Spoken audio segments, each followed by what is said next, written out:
Cities around the world are home to billions of trees, providing not only aesthetics but also essential environmental benefits.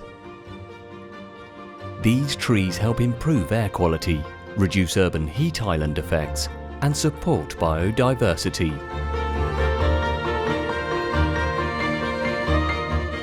Urban trees face a range of abiotic challenges across Europe.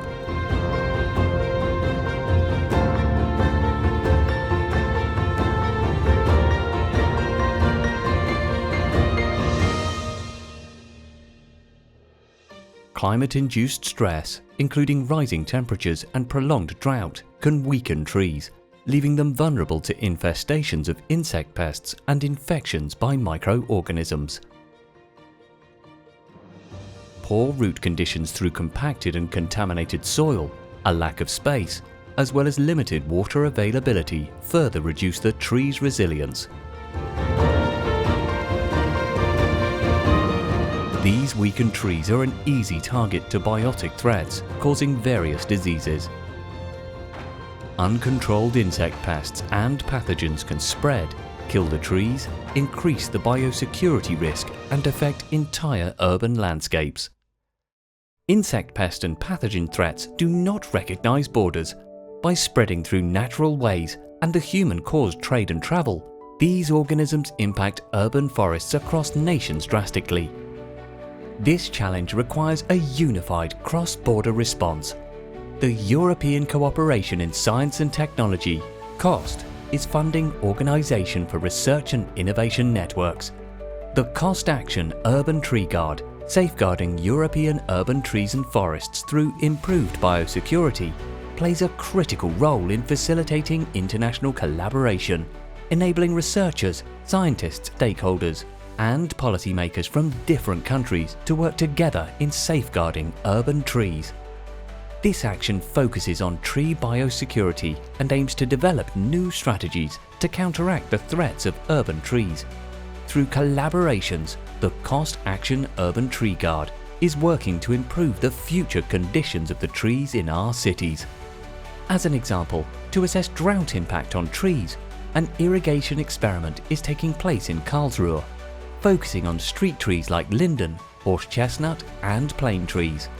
Sensors have been installed to measure water use efficiency, including a sap flow system, dendrometers for radial growth, soil water potential, and microclimate sensors. These tools help track the tree's ecophysiological behavior and detect drought stress through radial fluctuations.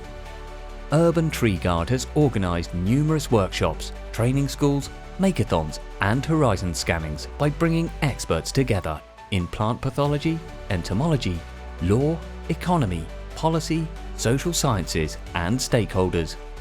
With over 150 partners from 40 countries, Urban Tree Guard is a collaborative effort that spans multiple disciplines.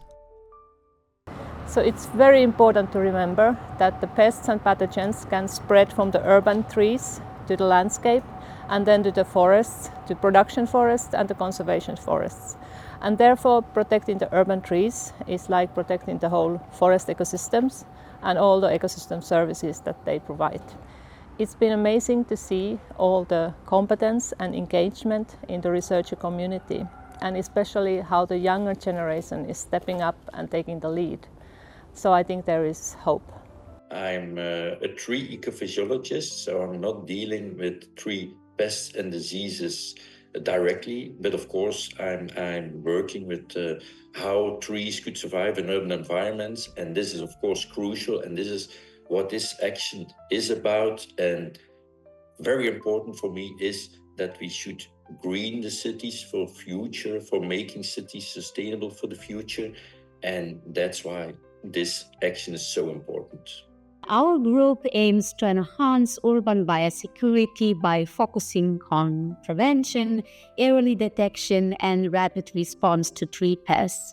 For our work on review paper and horizon scanning, we're identifying available tools, highlighting research gaps, and exploring future innovations to protect urban green spaces and, of course, support practitioners and policymakers. Working Group 1, it's made up of several really key important components. The first is about understanding who is relevant for tree health and urban tree health across Europe. So we did a stakeholder mapping exercise with our cost partners, and we followed this up with a survey across Europe to identify levels of knowledge about urban biosecurity, information needs and social networks, and this will help us understand how knowledge flows. We also did an assessment of governance arrangements, so a selection of case studies, understanding how decisions are made about trees in these particular cities. And this was followed also by understanding how many trees we've got in urban centres or what trees we've got in urban centres. So we brought together, the group brought together a number of tree inventories to understand what trees we have and what is under threat. And at the same time, we've selected a couple of case study pests and diseases to understand how they could enter urban city centres, so what's the pathways of entry, how they could spread, and what consequences they have. So looking at pests and diseases such as emerald ash borer and canker stain of plain. And all of this, with the other working groups, are going to hopefully feed into a collaborative decision-making guide for urban biosecurity. In my working group, we create resources that make expert knowledge on urban tree health available to everyone interested, from school kid, city planner, stakeholder or researcher. We develop tools like a wiki platform about all topics related to urban tree health and biosecurity, pests and diseases related to urban trees, abiotic challenges, for example, and all that is soon going to be publicly available. We are preparing a teaching tool platform to share, for example, videos and lecture material, all sources available for everyone. Our aim is to help finding reliable information and to create a link between the research community and where the findings are needed in the practice. Our main task was to analyze European and national legislation related to trees and green urban areas biosecurity. And for that, we also collect information, more specific information from 17 EU countries. A few of them was outside Europe, but the part of the cost action, focusing on the local problems and especially faced in implementation of those legislation. And for that also we organize 2 policy workshops with stakeholders and decision makers to see how they see this urban biosecurity risk situation in Europe. I work with invasive forest pests that are not here yet, and what we know about them is that they have no concept of borders, so we need to work internationally on this. What we also know is that they often get introduced with international trade, and international trade goes to urban environments first. So what we didn't know was what they would encounter when they arrive in this urban environment. And for that we started collecting urban tree inventories in Switzerland and then all over Europe with this cost action. This went really well. We got a lot of people involved and a lot of motivated people that got a lot done, and we got 180 inventories from 30 countries in Europe with more than 9.5 million individual trees. And that is a great base for us to know what these pests encounter when they arrive in urban environments and understand better what that means for our cities and our future. Short-term scientific missions and training schools was very effective for me. I gained valuable experience at CMR, National Research Council in Italy. I improved my skills, knowledge about urban tree diseases and their scientific methods, especially cancer stain of plain trees. Recently, we have detected it here in Denizli too. My work is mostly related to the establishment of the collaboration in order to carry out the study at a continental scale in Europe, and I'm very excited about putting together many experts in this field in order to conduct this study properly.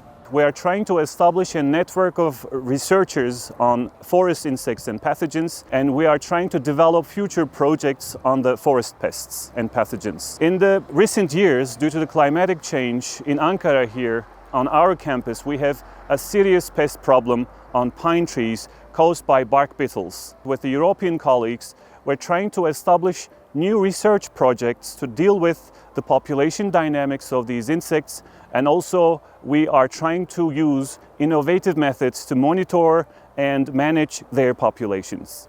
So we have a research project on the sooty bark disease of maple trees. We can see here the lesions, and we collaborate with the municipality of Nancy, who help us to locate diseased tree in the urban areas of Nancy, and we verify the presence of the pathogen, and we also monitor the sporulation of the fungus, which can be a risk for human health.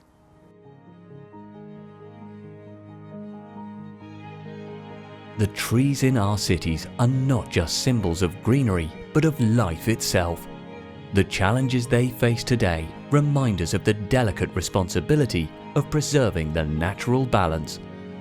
Yet, these challenges demand urgent attention and also present an opportunity for transformative action.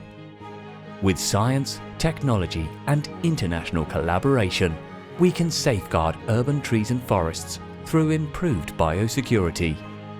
Success not only depends on what we do, but also on building strong connections and ensuring clear, effective communication between researchers, stakeholders, and the wider public. We need to align our efforts and share a common understanding. Breathing life into the trees of our cities is, in fact, breathing life into our own future.